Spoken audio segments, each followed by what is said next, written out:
Hi, and welcome back to the Sonoran Good Karma Cafe. Today, we're going to talk about the benefits of practicing Buddhism. So, when we practice Buddhism, it's very common that people experience benefits in their lives, like, their finances will improve, or relationships will improve. Sometimes people overcome really serious health issues. So, that's all well and good, I should say, but it actually goes deeper than that. And there's an article in this month's Living Buddhism, I have it around here somewhere, this magazine right here, that goes into it a little bit deeper. And so I wanted to discuss that. So, guys, you ready to get started? I'm ready, Jimmy. Ready when you are, Jimmy. Let's go. So the article goes into Nichiren Daishonin talking about the word kudoku. Can somebody kind of break that down for us? I can. So, the first part, ku, it means good fortune or happiness, and also to wipe out evil. And then the second part, doku, it means to bring forth good. And so, Nichiren Daishonin, he says that kudoku then means to attain Buddhahood. Okay, thanks, Sean. Appreciate that. So, yeah, so the article goes, again, it talks about how Buddhism goes beyond just the external benefits, like we get like better finances and health and relationships. It talks about how when we are able to wipe out evil and bring forth good, that's how we reveal our own Buddha nature. So, how do you think we should go about doing this, guys? Well, Nichiren Daishonin says that when we chant this Nam Myoho Renge Kyo, that we elevate our life condition, and that's when we're able to overcome our delusions and our suffering, and then that's when our Buddhahood is able to shine through. The article also refers to, well, it says that we, in Buddhism, we call these delusions devilish functions. And it was saying that the devilish functions or these delusions, there's this constant battle going on in the depths of our lives between our own enlightened Buddha nature and these devilish functions. So I thought that was kind of interesting. Okay, I think that's a great place to start. So, guys, what do you think are some of these devilish functions or delusions that people have that cause us to suffer? And then also, how can we use our Buddhist practice to overcome them? I think fear causes a lot of people to suffer. Yeah, I'd agree with that, Sean. And I would say that anger, anger causes a lot of suffering. And I'd say that greed causes a lot of suffering. Okay, great. So we know that in Buddhism, we talk about the 10 worlds or 10 different life states that people experience, and we call them worlds. And we know that 9 of these worlds have a positive and a negative side. So they can either cause us to suffer, or they can cause us to, we can create value with them. Um, Jack, can you go into that a little bit? Yeah, sure. So, Sean, you mentioned fear. So fear is associated with what we call the third world, the world of animality. And in that world, we fear the strong, and we try to dominate the weak, right? So, yeah, so again, Buddhism is not about changing who we are. It's about bringing out the positive side of the characteristics that we already possess, right? So somebody that has that kind of fearful nature, for example, that could translate into them being a very careful, meticulous planner, like somebody who could be good at planning out really complex, detailed projects and carrying that out, or being a very good strategist, maybe. Or also, fear can translate to excitement. Somebody that has a kind of a fearful nature might find it challenging and exciting to become a public speaker, for example. I've noticed that a lot. People that kind of their worst fears turn out to be their greatest strengths sometimes. So it works like that too. Oh, yeah, I like that. Rex mentioned anger. How would that work? Okay, yeah, sure. So anger is the fourth world, what we call the fourth world or life state that we all experience. So when we practice Buddhism, we elevate our life condition. Again, we're not trying to change who we are. If that's who we are, that's who we are. We just got to find the positive side of that world. So the world of anger is usually associated with a domineering ego or arrogance. Somebody they're very narcissistic. They can never be wrong about anything. So, but the positive side of that can be, when they find the positive side through Buddhist practice or whatever spiritual practice they're involved with, um, it works like that person could be a strong leader, right? Somebody that takes charge and other people can kind of lean on and rely on. So, um, does it make sense? It surely does, Jack. And how would you say that greed figures into all of this? Jimmy, you want to take this one? Yeah, sure. So the world of greed, right? That's the second world. We call it the world of hunger or insatiable desire. Now, in that world, you can't get enough. You just can't ever get satisfied. So we're not going to change the person, right? If that's their world, that's their world. But so how do we find the value in that world? So, okay, now in Buddhism, there's a concept called dependent origination.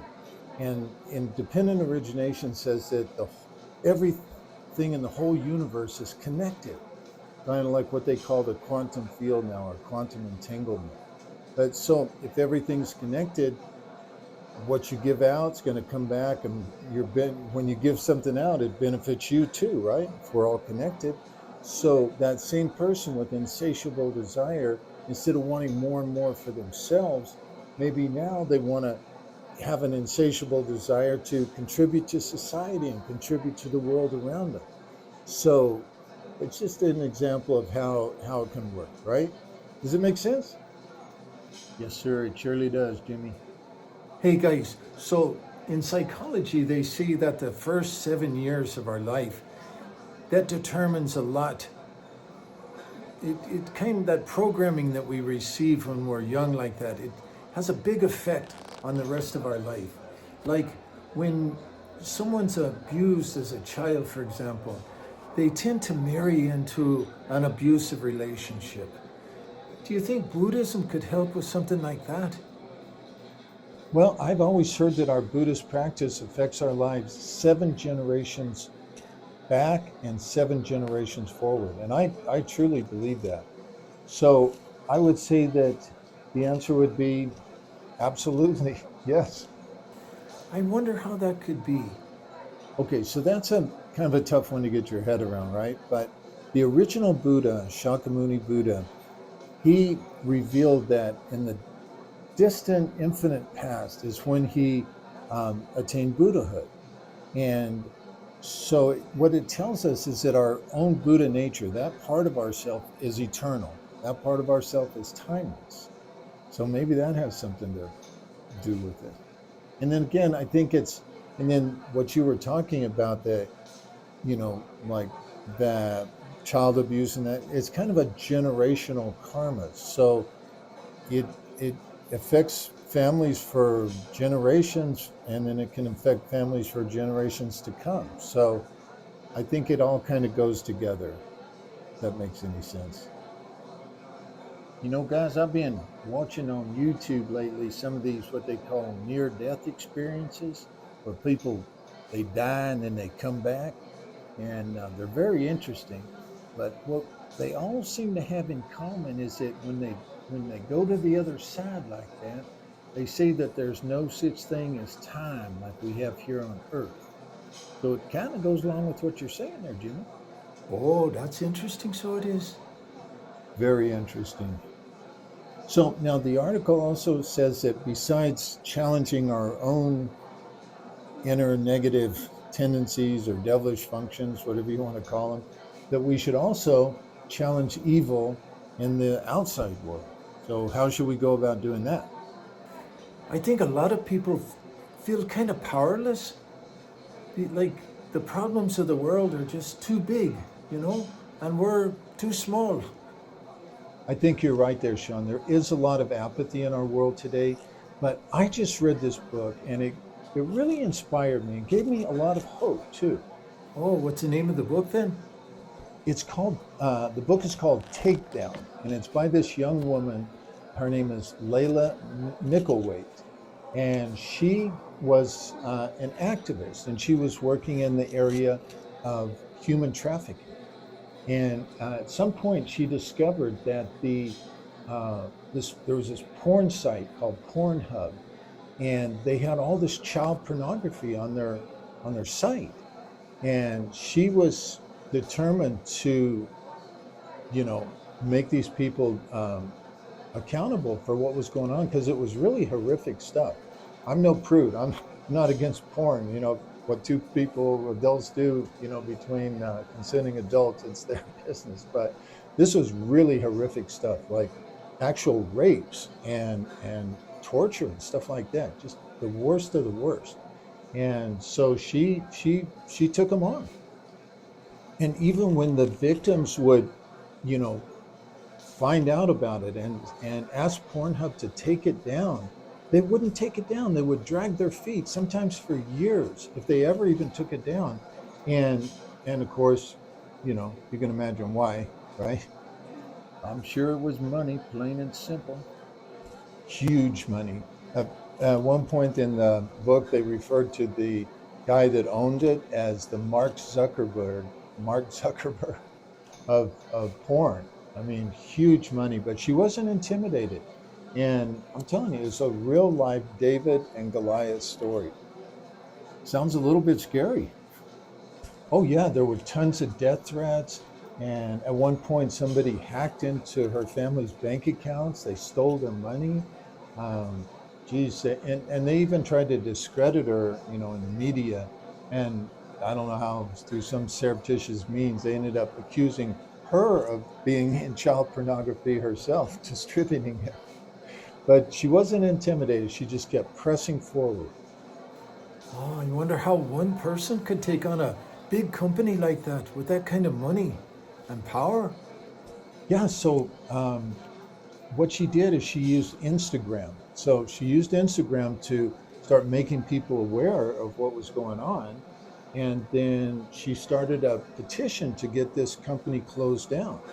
And at one point, when the petition got like I think it was around 1 million signatures, she started getting people's attention. And she got the attention of this really big, high-powered law firm in New York who started representing the victims.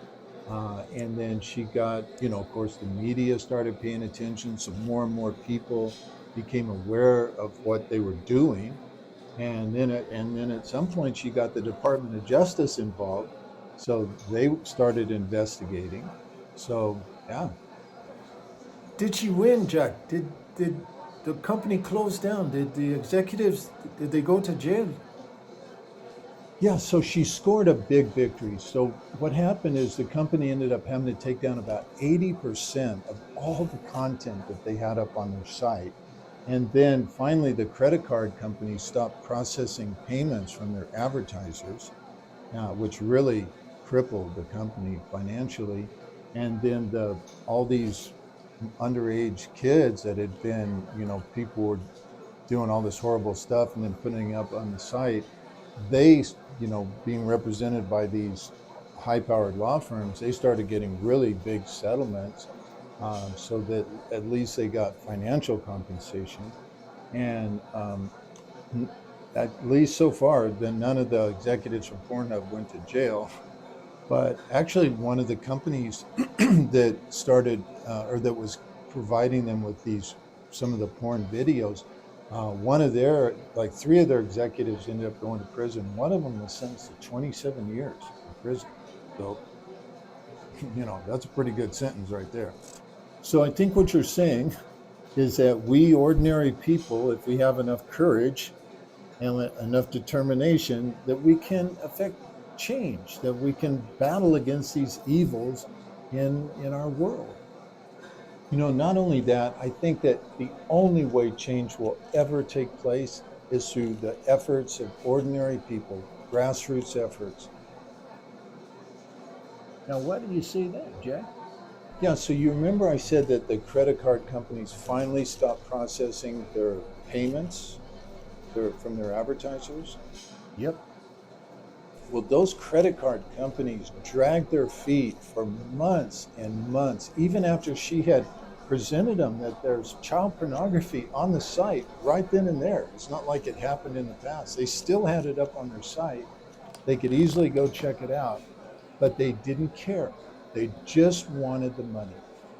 And the only way that they finally, stopped processing those payments is because the Department of Justice got involved and they were threatening to press criminal charges against the executives of the credit card companies.